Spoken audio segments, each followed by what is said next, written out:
Welcome into Triple Zeros. I am Josh Buckhalter, your host.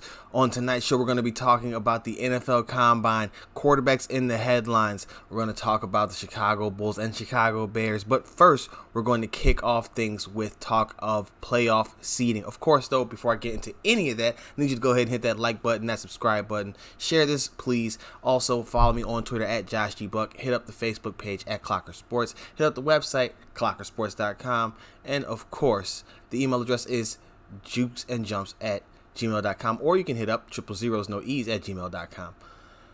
Now, as I said, we're going to get right into it, talking about playoff seeding and a lot of the goings on around the NBA as the season winds down. Still about 25 games or so left, but a lot of the top seeds are set.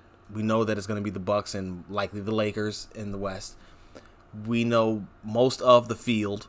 There are a couple of spots still unsettled, a spot unsettled in the West, and then maybe some movement late in the East. But for the most part, we know who the participants are.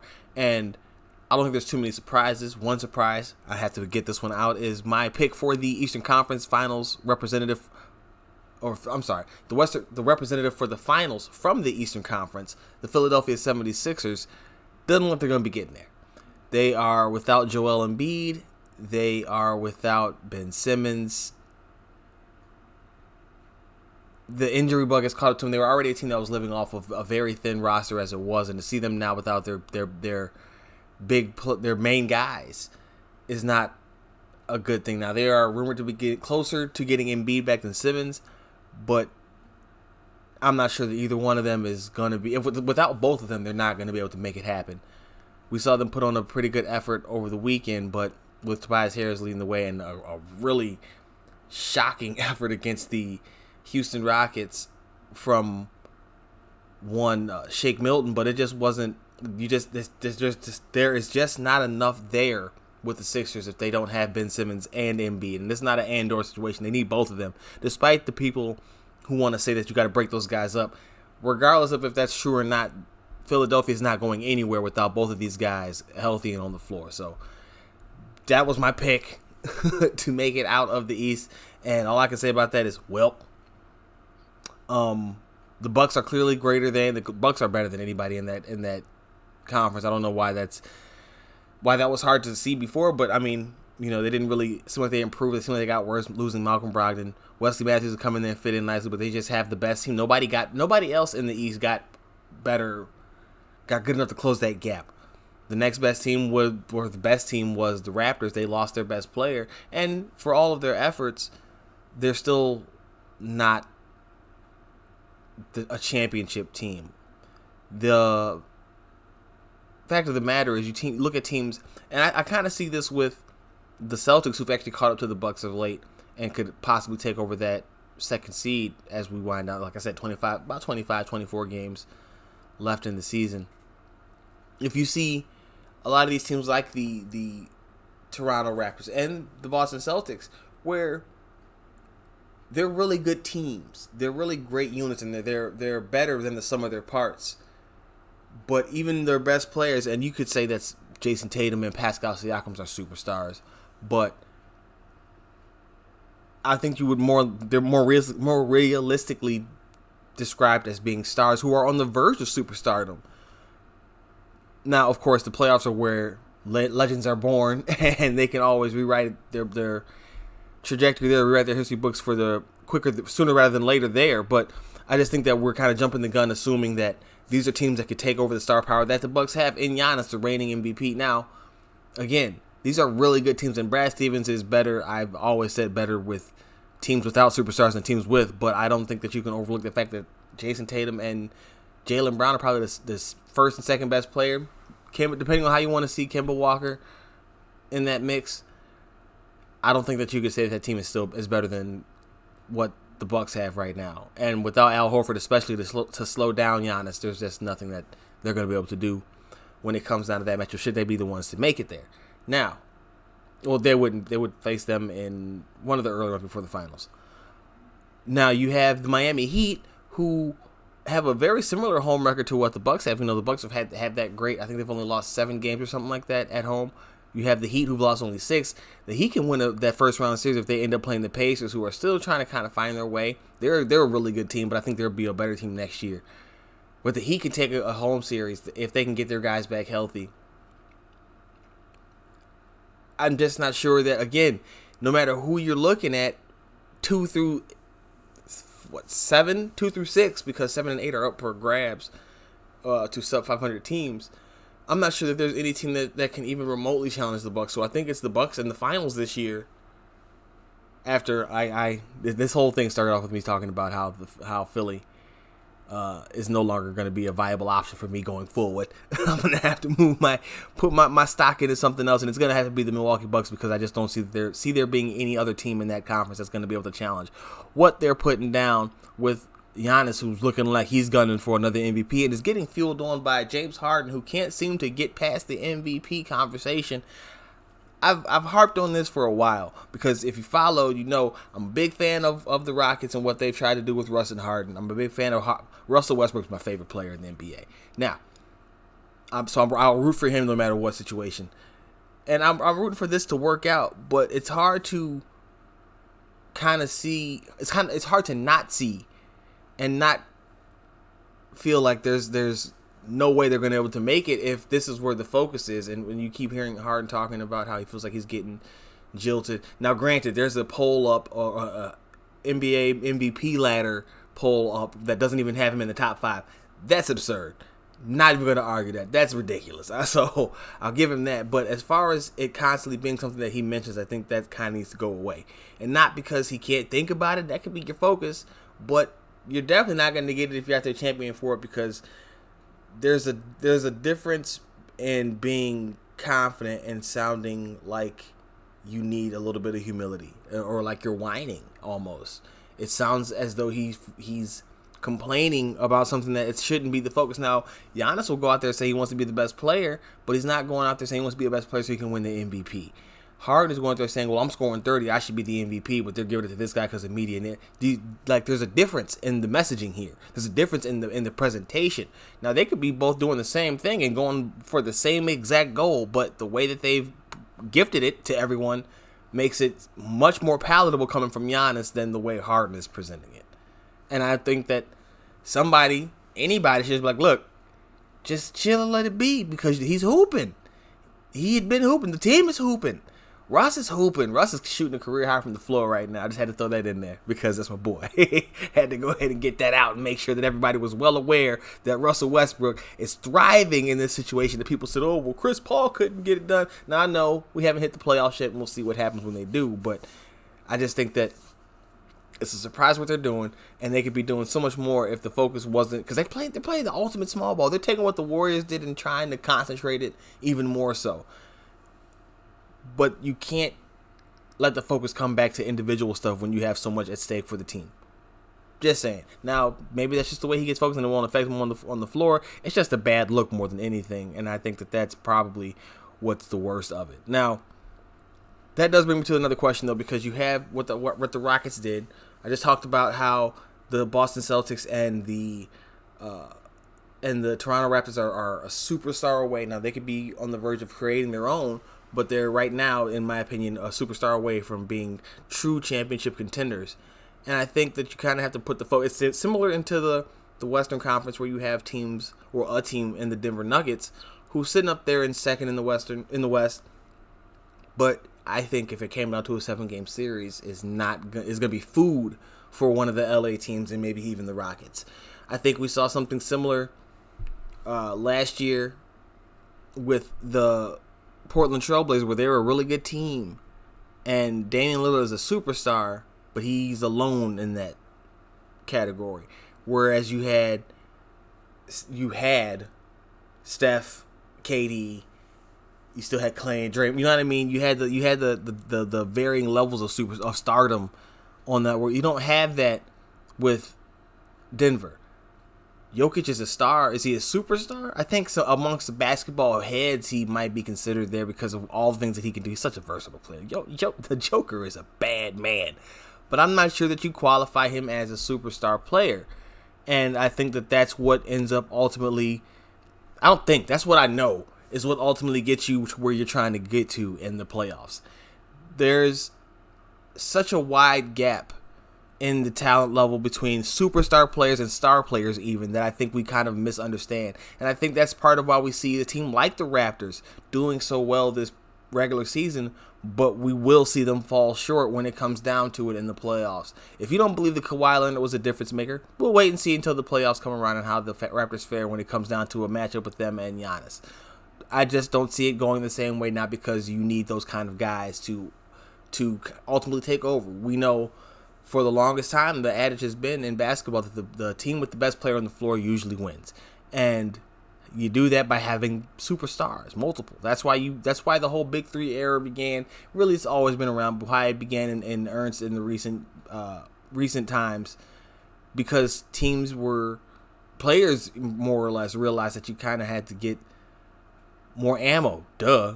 Keep it simple. But now we kind of saw a shift to the 2-star system, and you have it with Paul George and Kawhi and with the Clippers, LeBron and AD, Damon and CJ that should have theoretically brought them back, and I'll talk about why that's such a odd. And I know Damon's been hurt, but why that's such a disappointment. You have Jamal Murray and Joker. Eventually, that'll be probably Joker and Michael Porter Jr. and Jamal Murray if everything plans out. He continues to even increase a little bit. You're seeing duos, and I guess the question here, the only question about it is how long will this last? Will there be a chance that we see teams go back to the Big Three era of trying to get those premium guys and outdo the next guy? Now I'm not so sure, because I think that what we saw from that was a lot of players realize that you can get better supporting members if you don't necessarily go so top heavy. So maybe we don't see that as much, but maybe you see the 2.5, the legit 2.5 guys, or maybe even 2 1/3 guy. You know what I mean? 2 1/3 of a superstar player. Just because you'll never see the solo guy. You won't see that too much anymore unless it's the draft and he's just toiling away, a la Devin Booker out in Phoenix. But I just don't see teams like Denver. I said this before the season even began. Denver, Utah, not what I thought was going to happen with them this year at all. But still, going to probably be the same result in the end.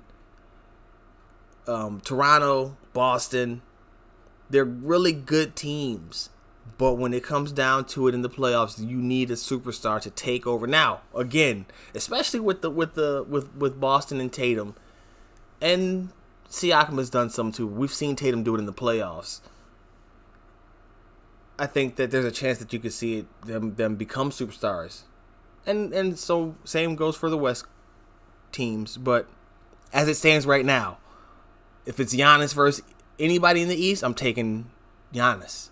If it's one of the LA teams versus anybody in the West, save for maybe the Rockets, who I think could give them trouble, but I still would pick the Lakers in a 7-game series, I'm taking those teams. There's not really many options left now. And again, now, of course, this is me coming off of me talking about how the Sixers are no longer my choice after riding with them for most of the season. That's not the point. The point is, I recognize that there's only a few teams who have a legitimate chance at winning the championship, and 2 of them reside in the same city, play in the same arena, which might be changing, by the way, as we saw that the Steve Ballmer has been approved to buy an arena out in California, hopefully looking to move the Clippers into their own home. But I digress. There's only 3 teams in the West that have a legit shot at winning it, and really only one team right now. Unless that team falters and some health thing happens, obviously that can change everything. That's the only way I see it. Surprises, though, I already talked about how the Utah Jazz were kind of a disappointment. Touched on a little bit with the Portland Trailblazers and how they went from Western Conference Finals to really out of the playoffs right now and on the risk of missing them altogether because injuries. I think it's more attributable to them having increased, if at all, marginally, while everybody else probably got a lot better and closed the gap and surpassed them. It wasn't so much that they got worse; they just didn't get as much better as everybody else did to keep up with the Joneses, as it were. That's a problem for them. Surprises in the West, though, you do have the New Orleans Pelicans battling out with the Memphis Grizzlies, who are also battling it out with the Portland Trailblazers down there. That's kind of a 3-team deal down at the bottom there. And Memphis is kind of showing their age a little bit of late. Portland is trying to fight their way, or not Portland. New Orleans is trying to fight their way back into the thick of things. But what's interesting, I think the most interesting part about that is that spot, the 8th seed, is the only seed that's going to be a below 500 team in the West, and it's really because, like I said, a lot of injuries and turnover with the Warriors being all banged up. So that's a surprise team down at the bottom of the list. The Spurs are down there at the bottom. You know what I mean? You got a lot of things that are not as they usually are, or as they have been in recent memory. And then you go over to the East, you have the 7th and 8th seed in the Brooklyn Nets and Orlando Magic, both sitting there with sub 500 records, and I mean like 7 games below 500 records. It's not even close. It's kind of an embarrassment, but we know that Brooklyn next year will be a much better team because the return of KD and Kyrie Irving, who's missing time now with his shoulder to get himself right, which that makes perfect sense because there's no reason for him to play out this year. But in the East, it just shows that there's so much more of a ripe for the taking kind of atmosphere in the Eastern Conference, and that's what made this season so far for the Chicago Bulls such a disappointment. Coming in, and you like the transition? Oh, smooth, right? Very smooth transition. Coming into the year, it seemed like there was so much promise for this team. They were finally going to be healthy. They had their quote unquote their coach in place, a guy who had seemingly got the team to rally behind him late on in the season last year. And fast forward to now, we're in their 21 and like 40, and nothing looks good. Everything looks bad. It's not a good look for anyone in the building. There's been rumors of Boylen going to be out, John Paxson going to be out, Paxson going to be staying. You've had multiple injuries again, and now you've got frustration boiling over to the point where there's been rumors of Zach LaVine possibly not being around next year. I actually kind of touched on that before the season too. Like, if they don't go good, I can see him being traded despite the fact that he might be their best player. That also would make him their best trade asset. But it's just a bad situation right now because there was so much opportunity. That just goes to show you. And what's worse is they are tracking again, and if you don't love this, you just have no funny bone. They're on pace right now to get, are you ready? The 7th pick in the NBA draft. Isn't that crazy? What are the odds? I tweeted this out. At this point, it's almost a ritual that they're doing this. Like they can't be getting this by accident. They have to be aiming for this every year. And I'm gonna have to do some research about that. I'm gonna probably include this in my next story for Pippen Ain't Easy. The most famous number 7 overall picks in the NBA, the best ones ever, because they're clearly trying to get that guy back. Whoever it is, I have to find out. I'm gonna do probably the top 7 number 7 overall NBA picks in NBA history. That's gonna be a good one in Bulls ties because please let them finally get this so I can nail this one shut finally, hopefully, and figure out exactly who it is they're trying to get by making sure that they secure that coveted lucky number 7 spot. Now, that's not to say the players that they've taken in that slot are bad, who they've received, who were drafted there. Lauri Markkanen, Wendell Carter, Kobe White seem to be all useful players. Who knows what their ceiling is? Some more than others. I like Wendell's the steadiest. I think Kobe is probably the most explosive.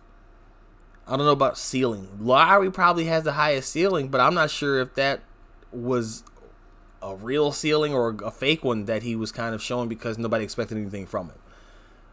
Injuries have taken a lot of his time away. The Bulls tonight stole a win from the Dallas Mavericks, who've actually found themselves sliding of late too. They did it without Zach LaVine, who, after getting Otto Porter and Wendell Carter back for this one, they lost Zach to a thigh injury. And it's, again, the Bulls are kind of stuck in that area of basketball hell where I just did not want them to be, where they're not bad enough to get a really good draft pick, and they're not good enough to be challenging for the playoffs. And they're kind of going to be middling that way until they find a way to get out of it. And I think that's going to result in them tearing it down more than adding anything to it. Because if you're adding anything to it, that likely means that the people who are in charge now are going to still be in charge while this is happening. And I don't think these people are capable of getting the Bulls to where they're trying to go. Their most successful run came upon literally the luck of the draw and getting the first overall pick in the NBA draft when they selected Derrick Rose. So, barring some kind of unforeseeable fortune like that, where they get another shot at the first round pick, I don't see them getting the game difference-making talent to overcome their own ineptitude over the past few years and right the wrong, right the ship. I don't think that the pieces fit together. I think that at some point we have to acknowledge that their lack of ability to stay healthy is part of the evaluation and not just a pause in the evaluation. I think that's the most important part, honestly, is that we keep saying we have to wait to see when they're all healthy, how they play together. We keep saying we got to wait to see how they're going to play together when they're all healthy. We keep saying that. But eventually you have to just say, you know what? They're just not healthy players. They're just not consistently healthy. That'll have to be the realization sooner or later, I think, because other than that, you're stuck in this same middling area where you're going to be picking number 7 for the next 20 plus years, with Paxson pulling the strings behind some new makeshift GM in name only that is there to deflect attention from what's really going on. When I read that Paxson wasn't going to be losing any of his power, that kind of turned me off to the whole notion, because it just doesn't seem like anything is going to be changing. And then, to go to more directly on the court, you have Coby White still not getting a start, even minus Zach LaVine. That's just a side note. Look, I get wanting him, Jim Boylan saying he likes Coby on the bench despite all the injuries, because Coby has a voice on that second unit. And the second unit did a bang-up job. They were largely responsible for the win against the Mavericks. Adam Makoka, Luka Doncic stopper. But I think you still kind of need to get him some of the... At some point, you would think that they want him to start. So why not get him? He hasn't started a game. He hasn't missed a game, but he hasn't started a game. And the Bulls have had a starting 5's worth of injuries. Now, again, they got Porter and Carter back, but lost Zach. So I just don't know why he felt the need to not put Coby. Now, of course, they got the W, so you can't challenge him. But there was another questionable moment, another timeout situation where Ryan Arcidiacono had a fast break and was going for a bucket, and Boylan decided that it was a perfect time to call a timeout for some reason and cost his team points. And Luka Doncic took that chance to laugh at what the Bulls coach had done. This is very reminiscent of when the Kings were laughing at the Bulls after their loss and talking about how their Bulls players are going to have to do a lot of push-ups and stuff. It's just a joke right now to a lot of teams with things that are going on. Now, Boylan's mistake is a simple one. It's just another one for a guy who seems to be constantly making them in the things that he says or really doesn't say, and kind of the state of the franchise as it is right now, one that's really going to have a hard time rebuilding its image if it keeps things at the status quo. I'm going to take a quick break, and when I come back, I'm going to talk about NFL. But again, I want to remind everybody to read the basketball stuff at Pippen Ain't Easy, and of course the website, the newly dubbed clockersports.com. Coming back, talking about NFL, we're going to hit Combine QB notes, and of course, I have to talk about my Chicago Bears. Back in a moment. Triple Zeros.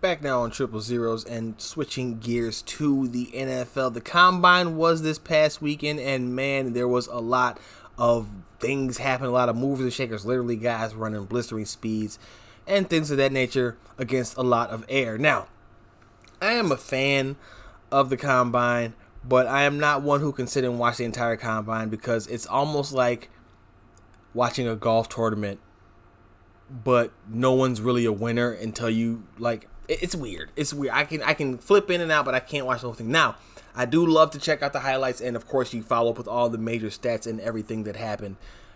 And as such, I came across a few interesting names, a few interesting storylines. Of course, number one, quarterbacks with small hands.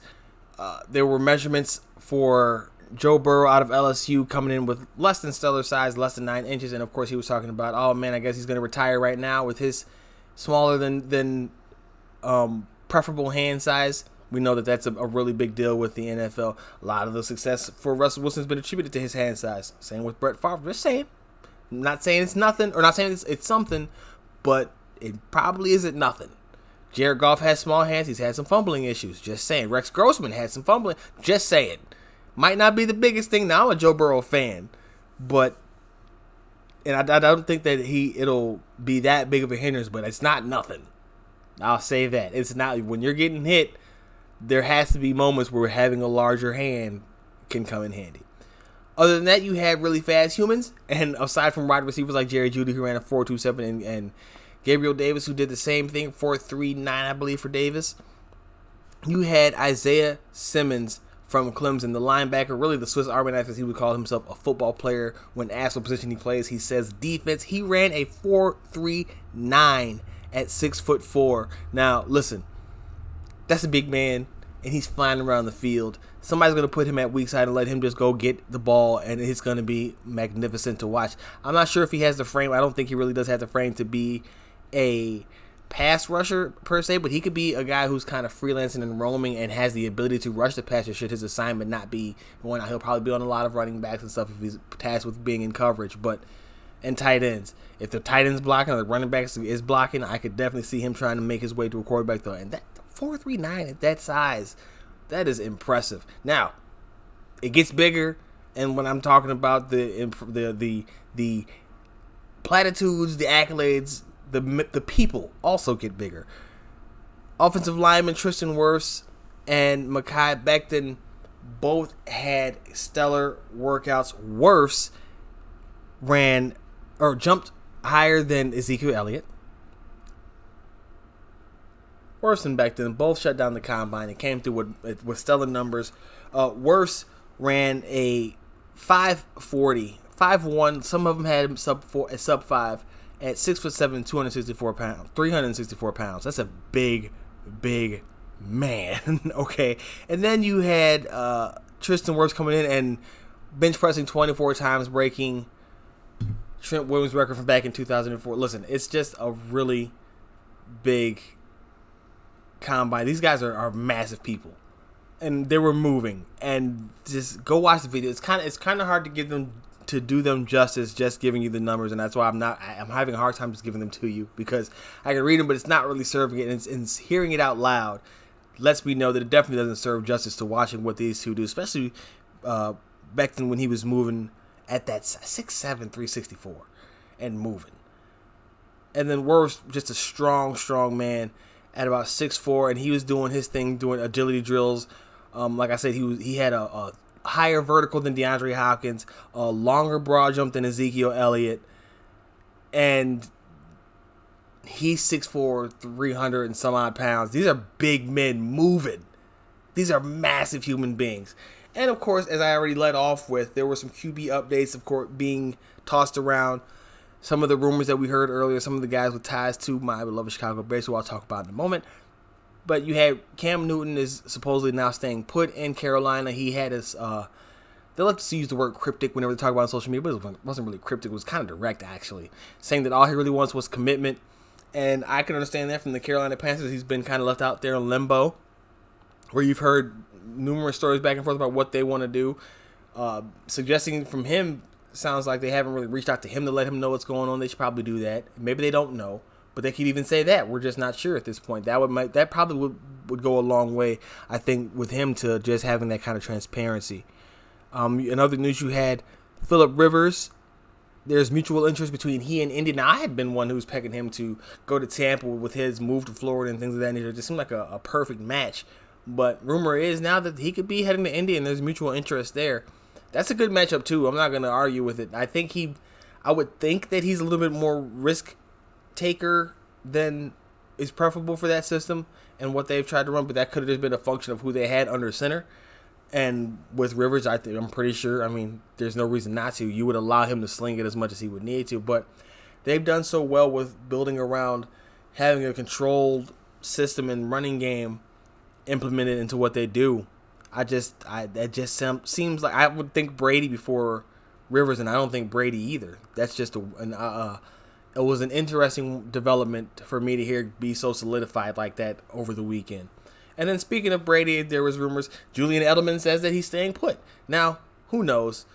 Because we've heard everything now the other thing that's, I think, more believable or more credible than even Edelman saying what he said, go figure, right? Something more credible than Edelman saying that Tom Brady's staying. But that is the fact that there's reports of the Patriots wanting to work with Brady on a new deal, but waiting on the CBA to get figured out and everything so they know what kind of terms they're working within before they lock him into any kind of new money. That being said, the long-standing belief has been that Brady is going to be on his way out and playing for another team. Whether that comes to fruition remains to be seen, but I don't think it's something that can be completely written off, because at some point I think it's best for all. Especially if here's the thing. The only reason why I say I can see Brady coming back is because it doesn't seem like the Patriots are well set up to go on without him. So I think right now they need him more than he needs them. He clearly has suitors, and there will be no shortage of places that he can go and play for. However, unless they are really, really high on Jarrett Stidham, which they might be in New England, I don't see them standing pat with their quarterback room the way it is. And that means that they have to bring Brady back, or they can go and target one in the draft. Who knows? See, that's the hard part about this being New England, is that they are famous for not being predictable, and in a situation where they can go in any direction, like almost literally, it's hard to peg down which one is best for them, which one they could even be leaning towards, and which one makes the most sense. And not even necessarily makes the most sense because it's best for the organization, but makes most sense because that's just the way the cards have been falling. You've had reports of Brady moving, but he moved not that far away, not far enough to where it makes a difference. You've had the odd ad post where you couldn't tell if he was coming or going. You've got teammates saying that he's staying. You've got other reports saying that he's for certain going. No one knows. And that was actually the subject of my Bears article for Last Word on Pro Football. Another very smooth transition, if I do say so myself. But the topic was the smoke and mirrors of the Chicago Bears offseason. And this one I actually focused on Ryan Pace, but it's kind of for every general manager, and it's kind of the rule of the day. And that is that whatever they say, kind of toss that aside. Yeah, they're good for interesting sound bites, and there might be some kernel of truth to it, but a lot of times you have to just wait and see what they do, because that's going to be a far better indicator of what's going on and what they plan on doing going forward than anything that they could ever say in any press conference with a bunch of cameras in their face. If you recall, Bears general manager Ryan Pace out there in front of the press conference, in front of the gaggle of reporters, and said that he hadn't given much thought to any staff changes, that they hadn't given much thought to making any moves with the staff so early in the offseason. And then I don't think it was even a day later, they had made sweeping changes to the offensive coordinator, fired the offensive coordinator, fired the offensive line coach, fired the tight ends coach. Clearly, they had already known what they were going to do. Now, I say that to say this. He also mentioned Mitchell Trubisky, and he talked about his commitment to him in that same conference. Now, I don't necessarily think that he was going in the same direction that he did with the coaching staff, where he's already known he's going to move Mitch out. But I think that his commitment that he reaffirmed again at the Combine to Trubisky is only as far as he needs him. In other words, I have confidence in him while I have him in there, while he's starting, until he's not starting anymore. I think this is more in Nagy's hands than most might want to realize. I think Pace, and I wrote about this, Pace saying that Trubisky's strengths were reading the defense and accuracy were strengths, when we've heard Nagy directly contradict that at that end of season press conference. Could have been a Freudian slip, but he could have believed it. But what I think it really was a nod that the head coach is going to get to determine whether or not they are moving forward with Mitch, and they're going to do whatever they can to bring in a guy that Nagy feels comfortable with leading the offense should Mitch falter. Now, rumor has it that guy is going to be Andy Dalton, and the Bears have reportedly already reached out to the Bengals to have conversations about a trade for Dalton.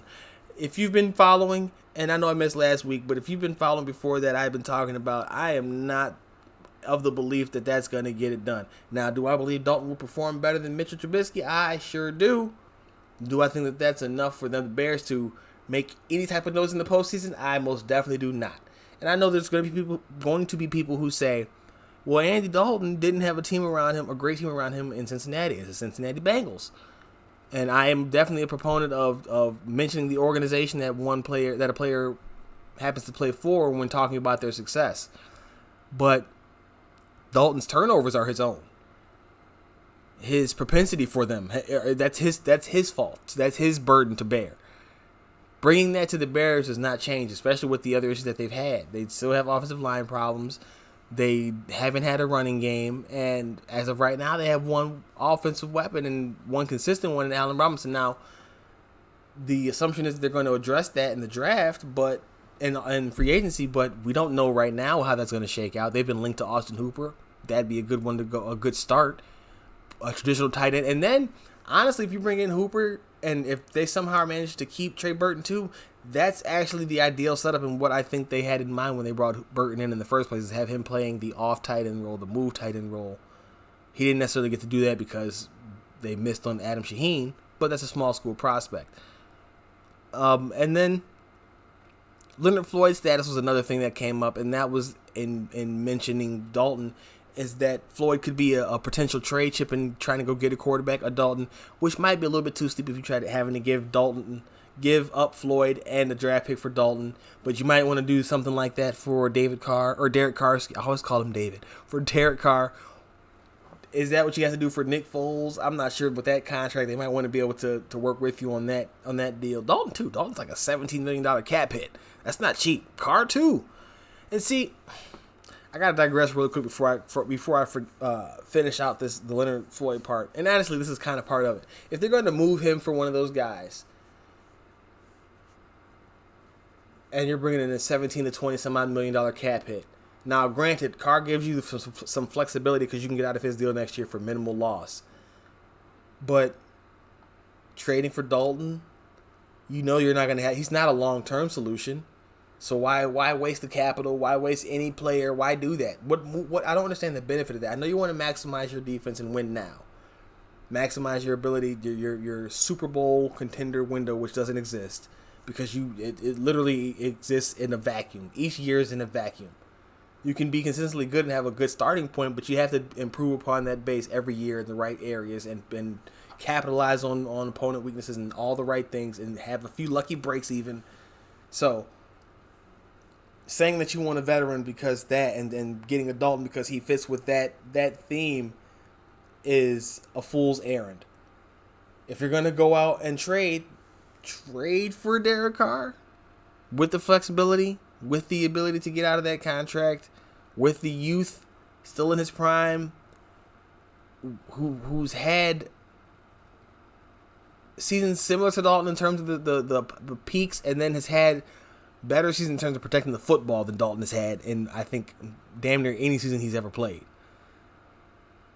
Nick Foles is intriguing to me, but he hasn't played well outside of Philly. So that's one that's kind of I'm not really sold on that either. I think I'd like that better than Dalton still, because I think that would be cheaper, and I think that we've seen Nick Foles win. That's what's wild. With Nick Foles in his part-time role, even though he's only been good in Philly, I think I'd still take over Andy Dalton because of the level of success that he's reached and the lack thereof for Dalton. It's just doesn't do it. Same for Mariota, doesn't do it. Same for Alex Smith, doesn't do it. Jameis Winston doesn't do it, and I'm a Jameis Winston fan. Doesn't do it. And I can hear it now. Why would you say that? But you're a proponent of them signing Teddy Bridgewater over anything, which I know is not going to happen. But I am so for that move. I will go pick him up from New Orleans myself if they sign that man. I will take the offer down there and be at his door at midnight. Matter of fact, I'll be at his door at 11:59 because it's not against the rules because I'm not an employee. I'm so serious. They need to make that move. They won't, but they need to. And the reason I say that is because I think we saw that Teddy can thrive in the system in New Orleans. He was thriving in Minnesota before his knee injury. He's familiar with the division, and he's a humble guy who clearly works hard at what he does. I just think that it's a perfect match, and they won't do it. I know they won't do it. It hurts. But I said all that to say that Floyd could definitely find himself, Leonard Floyd, with his $13 million price tag and lackluster pass rush, could definitely find himself on the move if the Bears decide to target a pass rusher in the draft, as they've been focusing a lot on that at the combine. Another position And one a standout that I think is one to keep an eye on with the Bears in that second round at a need position. Now they've been focusing on edge rusher, and they were meeting with offensive linemen, they were meeting with receivers, but to be honest, they have options at all of those positions. They might not like them. They might not love them. Like, especially receiver. You might not love Riley Ridley or Javon Wims, but you still have Anthony Miller in the slot. And if you expect him to be better, then you really just need that other guy to be a third guy. And I think you might be able to cobble together a third receiver between those two. If not, you can find one of the scrap heaper later on. You're not targeting a third receiver right now in the draft high up. Offensive line. They might be targeting a guard there. I could definitely see them using one of those second-round picks on a guard. That would be the safest bet. Pass rusher, though, edge defender, while I could see it, and if they could move on from Leonard Floyd, they might jump at that chance. They do like Leonard Floyd. I think that's the one thing that whenever Pace says, you can bet your bippy that he likes it. That's how serious. I said bet your bippy. That's right. Now, that means that one other glaring. They've already signed a cornerback in Trey Roberson, who I think is going to get every chance to start this year. I think he's going to be your starting cornerback if he's healthy in 2021. In 2021. And then that leaves safety. And a small school, big athleticism, standout from Division II, Lenoir. I tried to get this right the first time. Lenoir-Rhyne. And I want to know, is that safety? Is he going to be a target for the Bears? See, he's 6'3". He ran a 4.49 40, 42-inch vertical. He was the only D2 prospect invited to the combine. And I think that the only thing that you have to wonder about that is it's Kyle Duggar, if I'm not mistaken. And the reason why I wonder about it, though, is he's a safety. He's a big hitter. And you just have to wonder if that's the player that the Bears are going to be trying. Now, I don't know if he fits their system. I'm not sure what they're looking for. They tried to do the double free safety thing. Didn't work. They need a box safety. He is a box safety. Believe me.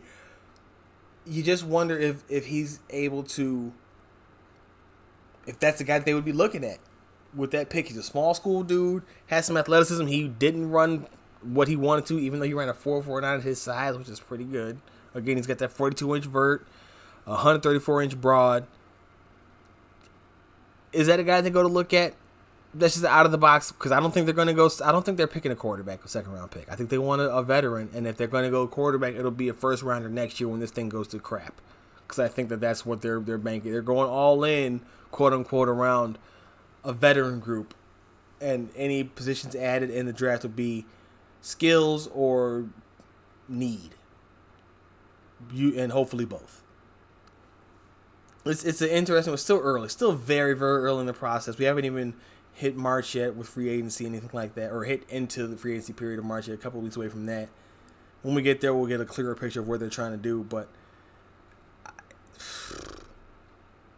just a lot. And I can't take my focus off of that Dalton part. I really hope that they don't get Dalton. I tweeted out they're really going to trade for this man, and it kind of broke my heart a little bit to even tweet it out, because I'm not convinced they're going to waste their defense, and they're going to end up doing more harm than any type of good, because even if he can beat Mitchell Trubisky, does that get you anywhere? In my opinion, it does not.